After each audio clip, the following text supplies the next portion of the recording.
All right, guys, I'm going to take you through a lower body session today.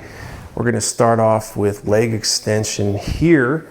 And if you're curious, the brand is X Mark Fitness. Got it a few years ago, and the quality's pretty good. It gets the job done, but I will admit the leg curl is far better than the leg extension.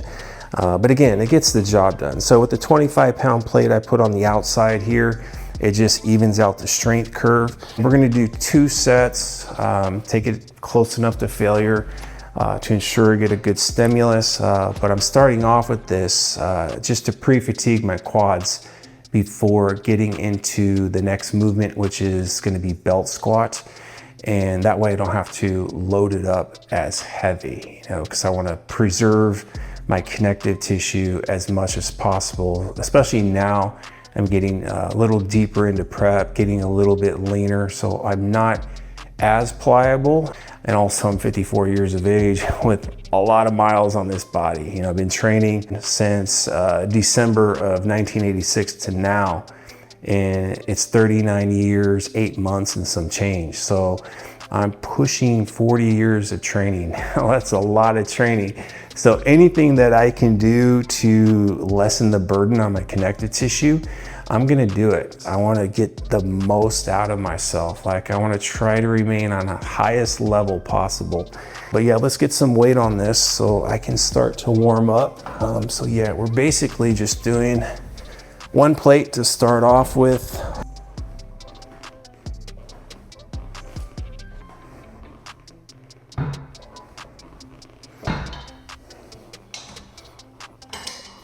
So I'm bringing that down 1 more so I can get a little more stretch on the quads. Here we go.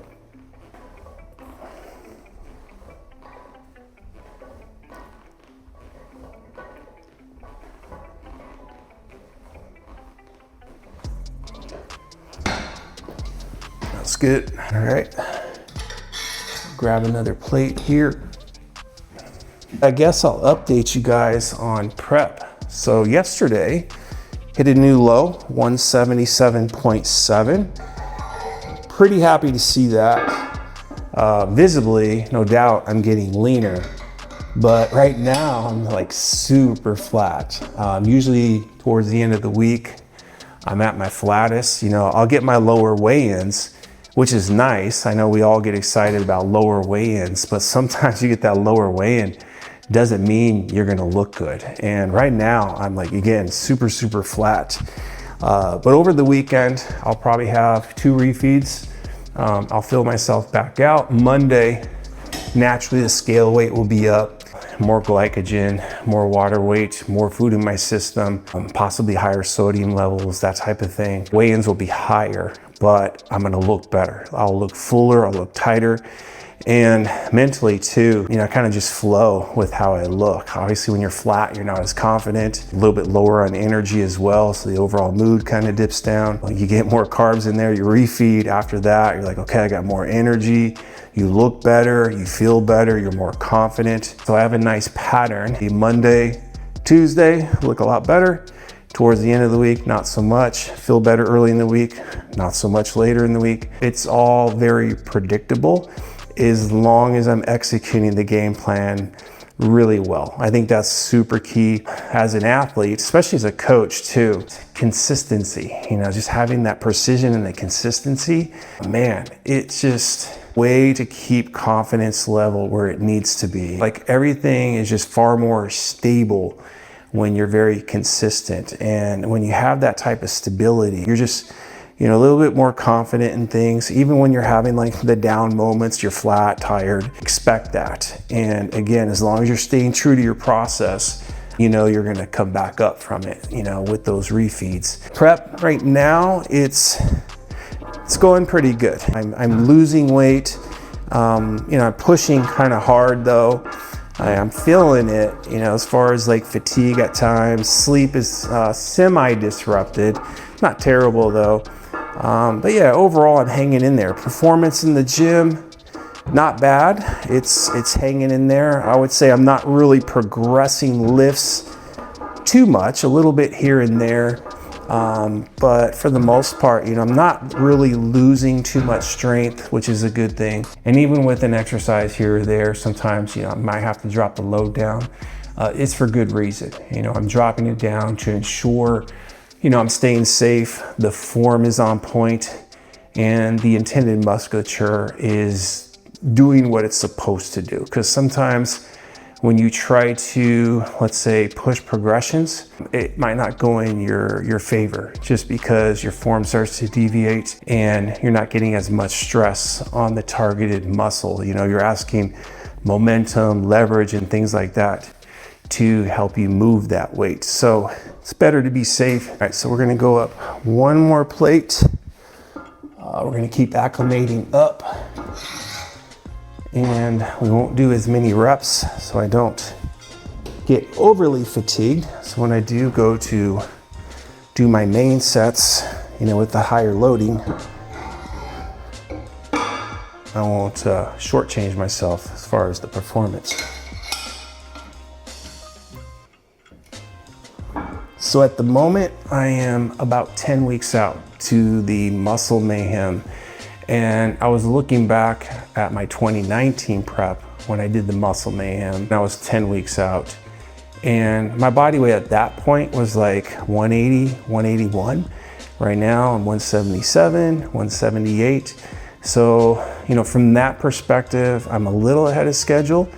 But I remember 2019, I was a little behind, and I brought Eric in for accountability, for emotional support.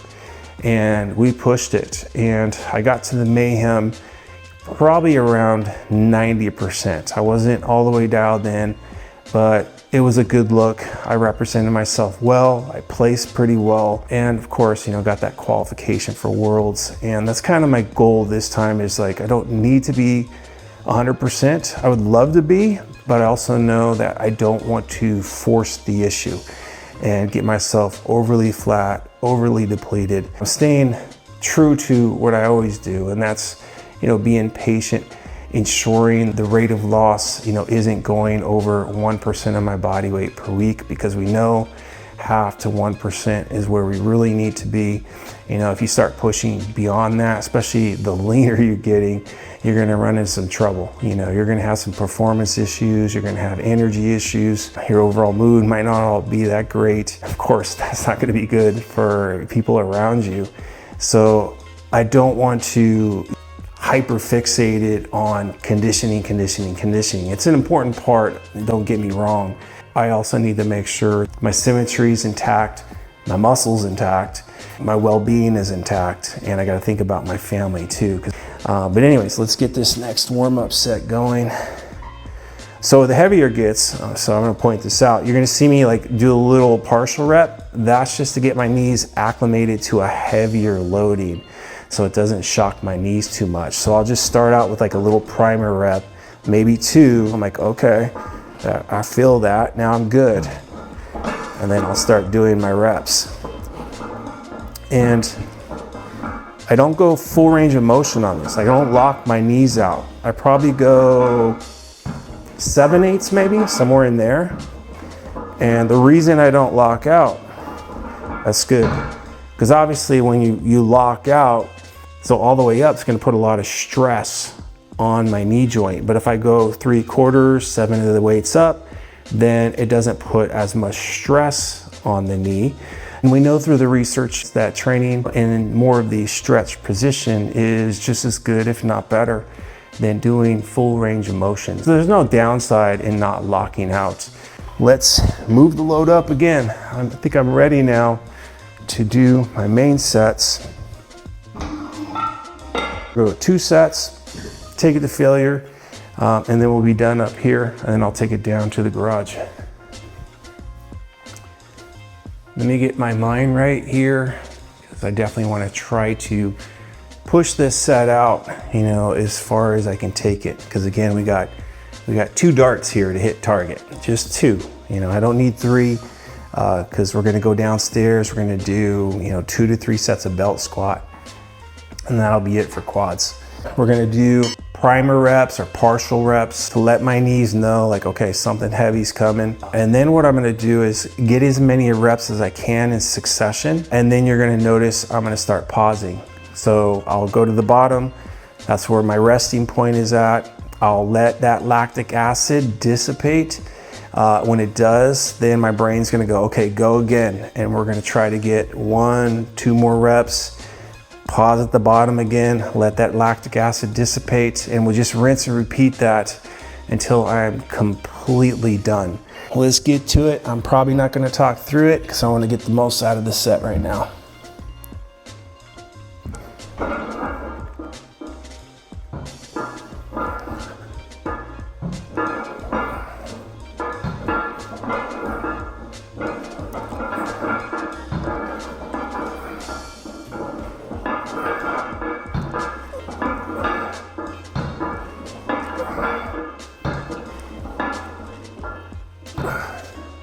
Pauses. I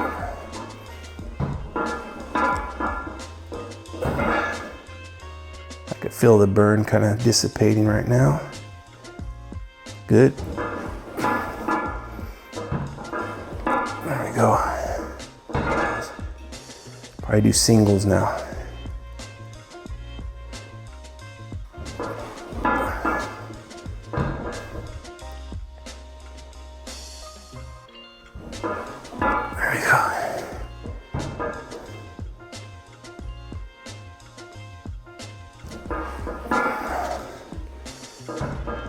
Go on.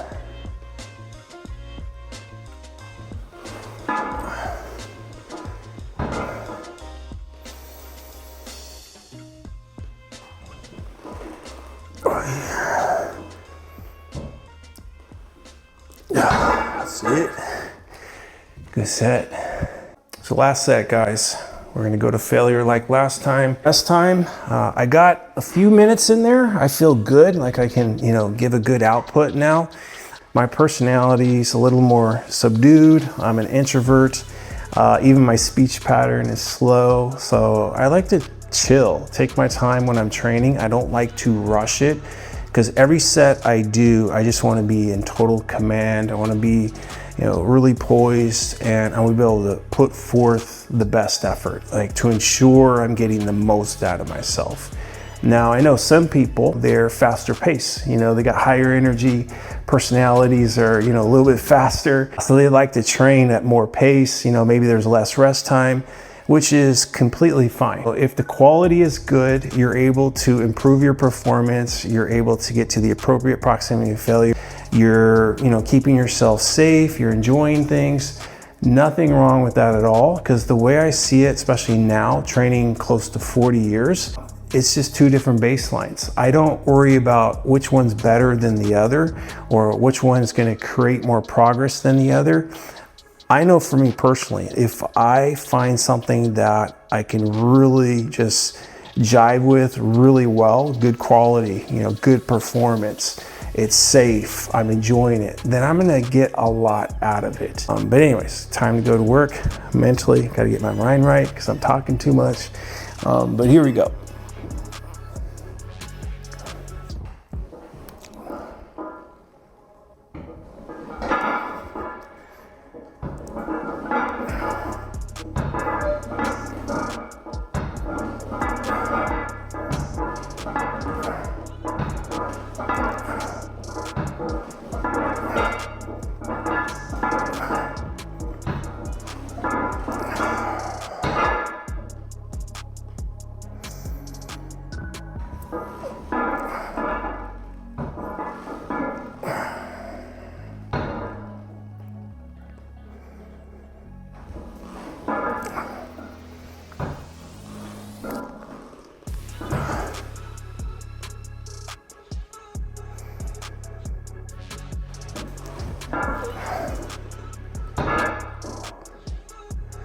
Longer pauses, taking longer to get that lactic acid out.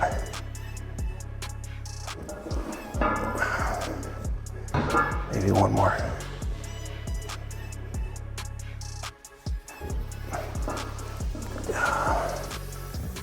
That's it.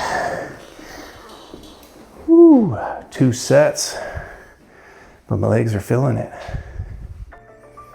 All right, so we got leg extensions done, pre-fatigued the quads, on to belt squat now. I use a platform here to stand on. I'll stand on that to ensure I can get the depth.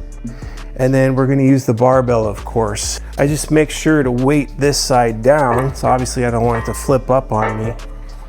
So every plate I put on, I try to balance it out on this side, and the hook here keeps it from, you know, falling off. Use this collar here, and then this, you'll see I have some electrical tape there, and I just put that here. So I just cinch it up towards the end here. Cinch in here, the lip of the collar, that's where it usually catches. But I just lift myself here, and then I hold on to the plate for support so I don't fall over, and that's basically it.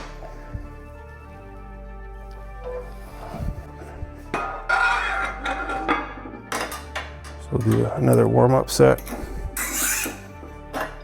or acclimation. I'm already warm, we'll call it an acclimation set, just acclimating up to the load.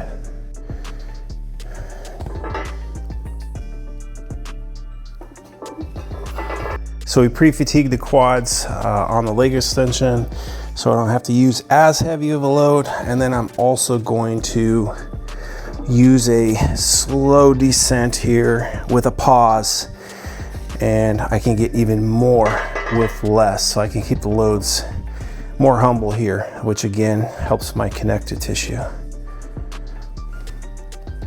So again, we're going slow, sit into it, up, down slow, sit in it, up, slow.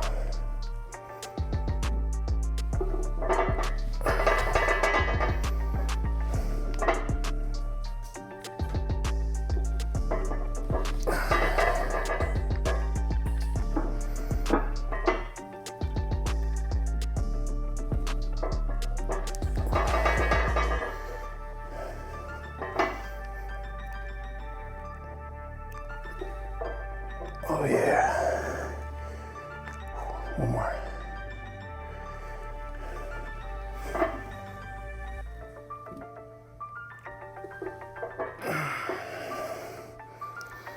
Woo.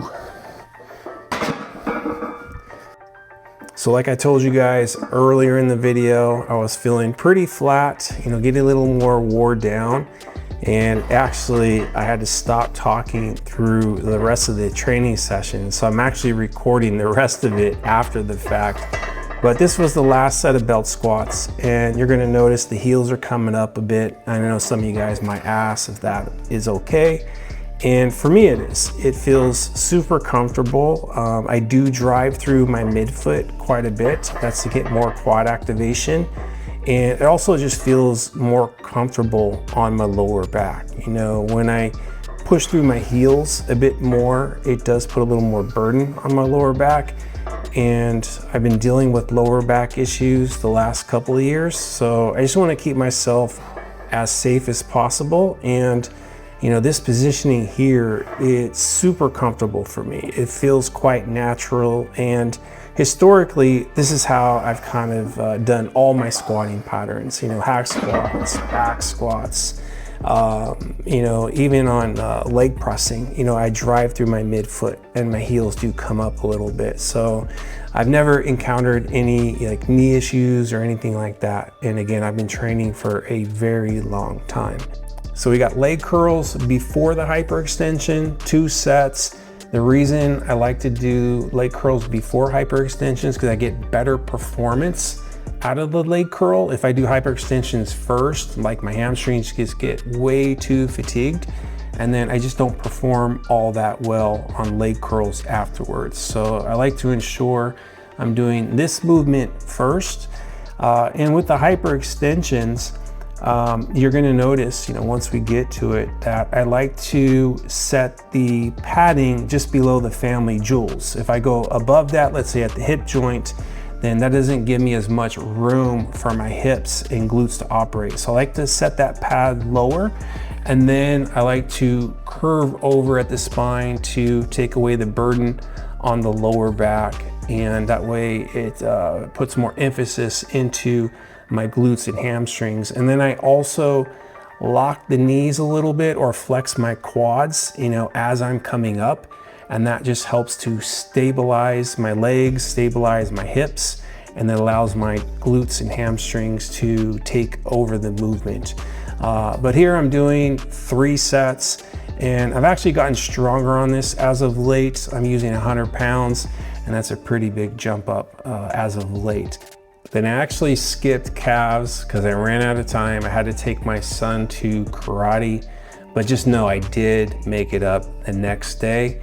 But that's about it, guys. I appreciate you guys, you know, hanging in there for this long video, and I'm hoping to get you guys another update in a week or two. But I hope you guys have a great training week ahead, and we'll talk with the next one.